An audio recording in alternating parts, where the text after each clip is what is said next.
Hi, I'm doctor సందూజ. నేను ఇవాళ ఏం చెప్తున్నానంటే, నీట్ ఎగ్జామ్ రాసిన వాళ్ళందరూ కౌన్సిలింగ్కి ఎలా అప్లై చేసుకోవాలి, ఏమేమి డాక్యుమెంట్స్ కావాలి.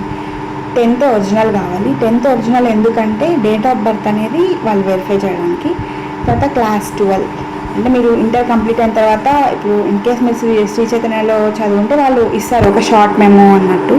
షార్ట్ మెమో అయినా సరిపోతుంది, లాంగ్ మెమోకి కొంచెం టైం పడుతుంది. తర్వాత ఆధార్ కార్డ్తో పాటు ఇక్కడ another valid government photo ID అంటే ఏదైనా, ఇప్పుడు పాన్ కార్డు కానీ, మీకు ఓటర్ ఐడి ఉన్న ఓటర్ ఐడి కానీ, డ్రైవింగ్ లైసెన్స్ కానీ ఏదైనా వర్కౌట్ అవుతుంది. తర్వాత ఫోటోగ్రాఫ్స్ పెట్టుకోవాలి, అంటే రీసెంట్గా అయితే బెటర్. ఇంకా మీరు నీట్ యూజీలో పెట్టిన ఫొటోస్ ఉన్నా అవి కూడా పెట్టినా అయిపోతుంది, లేకపోతే రీసెంట్గా ఏదైనా ఫోటో తీసుకొని పెట్టుకుని అయిపోతుంది. తర్వాత ఇవి సిగ్నేచర్ అంతా అవంతా నెట్ సెంటర్ వాళ్ళు చూసుకుంటారు, అంటే మనం సైన్ చేసి వాళ్ళు స్కాన్ చేస్తారు. Left and right thumb or finger impressions if required in the application. అంటే మోస్ట్లీ మనం thumb impression, left hand thumb impression అనేది తీసుకుంటారు వాళ్ళు. తర్వాత కేటగిరీ సర్టిఫికేట్, అంటే మీరు ఇప్పుడు రిజర్వేషన్ క్యాండిడేట్ అయితే ఎస్సీ ఎస్టీ బీసీ వాళ్ళకి క్యాస్ట్ సర్టిఫికేట్స్ ఉంటాయి కదా, అవి అనేది కావాలి. ఇంకా ఓసీ ఇన్ కేస్ మీకు ఈడబ్ల్యూఎస్ ఉంటే ఈడబ్ల్యూఎస్ సర్టిఫికేట్ అనేది కావాలి. If you are physical handicapped అయితే మీకు పీడబ్ల్యూడి సర్టిఫికేట్స్ ఉంటాయి, అది కూడా కావాలి. తర్వాత మొబైల్ నెంబర్ వ్యాలిడ్ది, ఒక మొబైల్ నెంబర్, ఎందుకంటే అది ఎప్పుడు యాక్టివ్లో ఉండే మొబైల్ నెంబర్, దానికి నోటిఫికేషన్స్ అవి వస్తాయి కాబట్టి ఈమెయిల్ ఐడి పక్కా ఉండాలి. ఈమెయిల్ ఐడికి వాళ్ళు ఓటీపీస్ ఇంకా లింక్స్ అవన్నీ పంపిస్తూ ఉంటారు. ఇవన్నీ పక్కా కావాలన్నమాట. ఇంకా మీరు నీట్ అడ్మిట్ కార్డు కావాలి. ఇవన్నీ లాస్ట్ మనం ఇవి ఇక్కడ చూపించేవన్నీ మనం లాస్ట్కి సీట్ వచ్చిన తర్వాత ఇచ్చేవన్నమాట. ఓకేనా? ఇప్పుడు ఎలా అవుతుంది కౌన్సిలింగ్ ప్రాసెస్ అంటే, ఫస్ట్ ఏం చేస్తామంటే మనం ఆన్లైన్లో అప్లై చేస్తాం. ఏదైనా నెట్ సెంటర్లోనే అప్లై చేయాలి. అంటే NTRHS వెబ్సైట్లో వాడు ఏం పెడతాడంటే, ఒకటి ఫస్ట్ ఇస్తాడు అప్లికేషన్స్, నీట్ అప్లికేషన్స్ కౌన్సిలింగ్ అనేసి. మనం అందరం ఏం చేయాలి, ఈ డాక్యుమెంట్స్ అన్నీ స్కాన్ చేసి నెట్ సెంటర్కి వెళ్ళి స్కాన్ చేసి అన్నీ అప్లోడ్ చేయాలన్నమాట.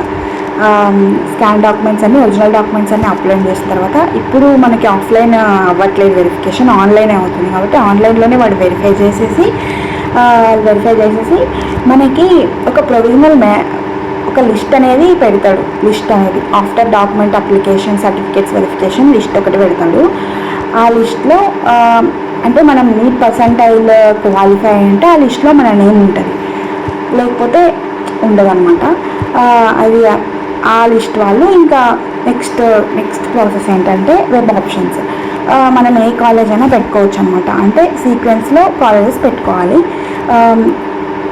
పెట్టుకున్న తర్వాత నీ ర్యాంక్ బట్టి, నీ కేటగిరీ బట్టి, నీ మార్క్స్ బట్టి నీకు సీట్ అనేది అలాట్మెంట్ చేస్తారు. ఇదే వెబ్సైట్, ఈ వెబ్సైట్లోనే మనం పెట్టుకోవాలన్నమాట.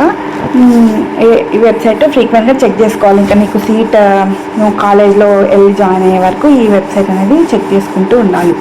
ఓకేనా? అయిపోయిన తర్వాత వెబ్ ఆప్షన్స్ పెట్టుకుని అప్గ్రేడేషన్ సిస్టమ్ అని ఉంటుంది. అప్గ్రేడేషన్ సిస్టమ్ అంటే ఎప్పుడైనా మనం మంచి మార్క్స్ వచ్చినాయి. ఇప్పుడు సపోజ్ నాకు 637 మార్క్స్ వచ్చిండే అప్పుడు, ఇప్పుడు నీకు సపోజ్ 600 మార్క్స్ వచ్చాయనుకో, నువ్వు మంచి ఇప్పుడు నీకు కావాల్సిన కాలేజ్, నీకు ఇష్టమైన కాలేజ్ అన్నీ స్టార్టింగ్ నుంచి జాగ్రత్తగా పెట్టుకోవాలి. ఎందుకంటే అప్గ్రేడేషన్ సిస్టమ్ నీకు వన్స్ ఇప్పుడు కర్నూలు మెడికల్ కాలేజ్ నువ్వు ఫస్ట్ పెట్టేసినావు, నీకు ఫస్ట్ వచ్చేసింది, ఇంకా నువ్వు కర్నూలు నుంచి నీకు ఆంధ్ర కావాలంటే నీకు ఇంకా ఆంధ్ర ఛాన్స్ లేదనమాట. ఇప్పుడు నీకు అట్లా ఉంటుంది అనమాట. అందుకే ఫస్ట్ ఇప్పుడు నువ్వు ఆంధ్ర పెట్టుకో, నెక్స్ట్ కర్నూలు పెట్టుకుంటే నీకు ఆంధ్ర కావాలని అంటే ఇప్పుడు నీకు ఫస్ట్ రౌండ్లో కర్నూలు వచ్చినా నెక్స్ట్ రౌండ్లో ఆంధ్రాకి వెళ్తావు అప్గ్రేడేషన్లో. ఇప్పుడు నువ్వు ఆంధ్ర సెకండ్ పెట్టి కర్నూలు పెట్టి నాకు ఆంధ్ర కావాలంటే అది కుదరదు అనమాట. అప్గ్రేడేషన్లో అనేది చాలా ఇంపార్టెంట్, చాలా సీక్వెన్స్లో మంచిగా పెట్టుకోవాలి. వన్స్ నువ్వు అప్గ్రేడేషన్ లిస్ట్ అంటే సీక్వెన్స్లో పెట్టిన తర్వాత ఆ లిస్ట్ని మార్చుకునే ఛాన్స్ ఉన్నా, వన్స్ నీకు సీట్ అలాట్మెంట్ అయిన తర్వాత ఆ ఛాన్స్ అనేది ఉండదన్నమాట. ఇప్పుడు ఎట్లా అంటే కౌన్సిలింగ్ నువ్వు పెట్టుకున్న తర్వాత నీకు సీట్ వచ్చిన తర్వాత, ఇప్పుడు ఏపీలో ఎట్లా చేస్తారంటే నార్మల్గా సీట్ అనేది బ్లాక్ అవుతుంది. అంటే ఏంటి, నువ్వు ఇప్పుడు ఫస్ట్ నీకు కర్నూలు మెడికల్ కాలేజ్ వచ్చిందనుకో, నువ్వు అక్కడికి వెళ్ళి రిపోర్ట్ చేసేయాలి. వితిన్ స్పెసిఫిక్ వాళ్ళు 4-5 days టైం ఇస్తారంటే, నువ్వు కర్నూలు మెడికల్ కాలేజ్కి వెళ్ళి నీ సర్టిఫికేట్స్ ఇచ్చేసి